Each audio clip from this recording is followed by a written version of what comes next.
बहू का बगीचा। उर्मिला जी की बहू सपना को पेड़ पौधे लगाने का बहुत शौक था, लेकिन उर्मिला जी और उनके पति को सपना का इस तरह हर जगह पेड़ पौधे लगाना अच्छा नहीं लगता था। सपना का पति रोहित भी अक्सर सपना की इस आदत से चिढ़ जाया करता था। एक दिन शाम के वक्त जब सपना बाजार से लौट कर आई। अरे बहू, ये क्या, इतने सारे पौधे क्यों खरीद कर लाई हो? अभी न कहाँ रखोगी मेरे सर पर? क्यों चिंता करती है मम्मी जी, कहीं ना कहीं जगह बना ही लूंगी। अरे सपना बहू, वैसे ही इतना छोटा सा घर है, ऊपर से तुम्हारे ये पेड़ पौधे। पापा जी, ये सब्जियों के पौधे हैं, जानते हैं इनमें खूब सारे टमाटर, मिर्च, बैंगन और न जाने क्या क्या आने वाला है। सपना, ये सब चीजें बाजार में कितनी सस्ती मिल जाती है, क्या जरूरत है तुम्हें ये सब खरीदने की? अरे लेकिन घर की चीजों का अलग ही मजा है, समझने की कोशिश कीजिए ना। और मुझे पेड़ पौधे लगाने का बहुत शौक भी है। अरे लेकिन बहू, घर का पूरा आंगन तो पेड़ पौधों से भर चुका है, अभी न कहाँ लगाओगी? मम्मी जी, छत खाली है ना, मैं वहाँ पर ले जाकर ये सारे पौधे लगा देती हूँ। लेकिन सपना बहू, छत पर तेज धूप में सारे पौधे खराब हो जाएंगे। चिंता क्यों करते हैं पापा जी, हम पौधों के ऊपर हरे रंग का शेड लगवा देंगे। मतलब एक और चीज का खर्चा। एक तो पहले ही इतने पौधे खरीद लाती हो और ऊपर से अब उनके ऊपर शेड भी लगवानी है, ये क्या बात हुई? हाँ बहू, बेकार में इन पौधों की वजह से खर्चा बढ़ाने की जरूरत नहीं है। लेकिन उर्मिला किसी की बात नहीं सुनती और पौधों के लिए शेड मंगवा लेती है। कुछ दिनों के बाद जब रोहित ऑफिस से लौटकर घर आया और अपने कमरे में गया। अरे बाप रे, ये तुमने क्या किया सपना? इसमें इतना हैरान होने वाली क्या बात है? देखो, मैंने हमारा पूरा बेडरूम इंडोर प्लांट से सजा दिया है। सपना, ये हमारा कमरा है, हमारा बेडरूम, तुम्हारा बगीचा नहीं। अरे रोहित, इंडोर प्लांट से ना ऑक्सीजन मिलती है हमें, बहुत अच्छे होते हैं, घर का पूरा एनवायरनमेंट शुद्ध हो जाता है। एनवायरनमेंट तो शुद्ध हो जाएगा, लेकिन सोने के लिए जगह भी तो होनी चाहिए ना। अरे ये देखो ना, बेड पर कितनी सारी जगह है, मैंने तो पौधे चारों तरफ लगाए हैं, कौन सा तुम्हारे बिस्तर पर लगा दिए? माँ देखो तो, ये आपकी बहू ने क्या किया, मेरा पूरा कमरा पौधों से भर दिया है। वाकई बहू, ये क्या कर दिया, इतनी भी दीवानगी ठीक नहीं है पौधों के लिए। मैं कहता हूँ ये सारे पौधे निकाल कर बाहर कर दो। नहीं पापा जी, ऐसा बिल्कुल नहीं हो सकता, मेरे पौधे मेरे साथ यहीं रहेंगे इसी घर में। कुछ दिनों के बाद सपना अपने मायके चली जाती है।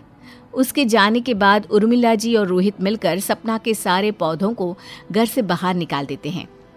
कुछ दिनों के बाद जब वो लौट कर आती है तो देखती है कि उसके घर में एक भी पौधा नहीं था। ये क्या, मेरे सारे पौधे कहाँ गए? हमने सारे पौधे घर से बाहर निकाल दिए, अब तुम तो हमें ऐसा करने देती नहीं, तो सोचा कि तुम्हारे जाने के बाद ही सही। अब देखो बहू, घर कितना बड़ा और खुला खुला लग रहा है।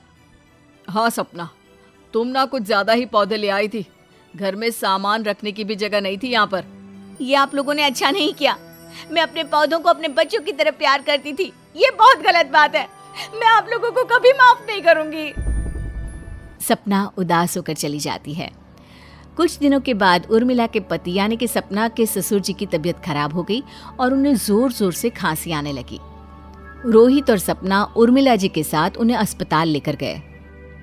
आपके पापा जी को सांस की परेशानी हुई है। डॉक्टर साहब, इसका इलाज क्या है? मैं कुछ दवाइयाँ लिख देता हूँ, लेकिन दवाइयों के साथ शुद्ध ऑक्सीजन की भी ज़रूरत है। मेरा मतलब शुद्ध हवा और अच्छा वातावरण अगर आसपास होगा तो बहुत जल्दी ठीक हो जाएंगे। लेकिन डॉक्टर साहब, आप तो जानते हैं ना, आजकल के समय में घर कितने छोटे छोटे होते हैं और शुद्ध हवा का मिलना भी बहुत मुश्किल है। तो आप अपने घर में पेड़ पौधे भी तो लगा सकते हैं। घर में पौधे लगाने से वहाँ की हवा बहुत प्योर हो जाती है, ऐसी बीमारी में तो काफ़ी मदद मिलती है। देखा मम्मी जी, आप लोगों ने मेरे लगाए हुए सारे पौधे घर से बाहर निकाल दिए। मैं कहती थी ना कि पौधे लगाना बहुत अच्छा होता है। ये आप क्या कह रही हैं? आपके घर वालों ने आपके लगाए हुए हरे भरे पौधे घर से हटा दिए? जी हाँ डॉक्टर साहब, अब आप ही समझाइए उन्हें। देखिए, आप लोगों ने बहुत गलत किया, आपकी बहू सही तो कह रही है, घर में पौधे होने से हमारी सेहत काफी हद तक ठीक रहती है। वो क्या है ना डॉक्टर साहब, मेरी बीवी ने घर में कुछ ज्यादा ही पौधे लगा रखे थे, घर की छत पर, घर के बाहर और यहाँ तक कि बेडरूम में भी। देखिए सपना जी, अगर आपके घर वालों को आपके ज्यादा पौधे लगाने से परेशानी है तो आप पौधे थोड़े कम कर दीजिए। लेकिन हाँ, आपके लगाए हुए पौधों को पूरी तरह से हटाकर आपके घर वालों ने बहुत बड़ी गलती की है। हमें माफ कर दो सपना, हम दोबारा सारे पौधे वापस ले आएंगे। नहीं नहीं मम्मी जी, सारे पौधे लाने की कोई ज़रूरत नहीं है। मैं समझ गई हूँ, हद से ज़्यादा कोई चीज़ ले आओ तो वो नुकसान करती है। सपना, हम पौधे वापस लेकर आएंगे, लेकिन बस उतने ही जितने की हमें ज़रूरत है। घर लौटने के बाद रोहित पौधे वापस ले आता है, लेकिन उतने ही पौधे ले आता है जितनों की घर में जगह थी और जितनों की ज़रूरत थी।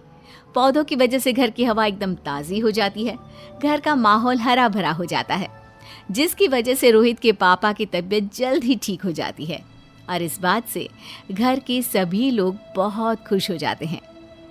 क्या बात है बहू, तुम्हारे इस बगीचे ने तो तुम्हारे पापा जी की तबीयत एकदम से ठीक कर दी। हम तो बेकार में ही तुम्हें इतना उल्टा सीधा कहते थे।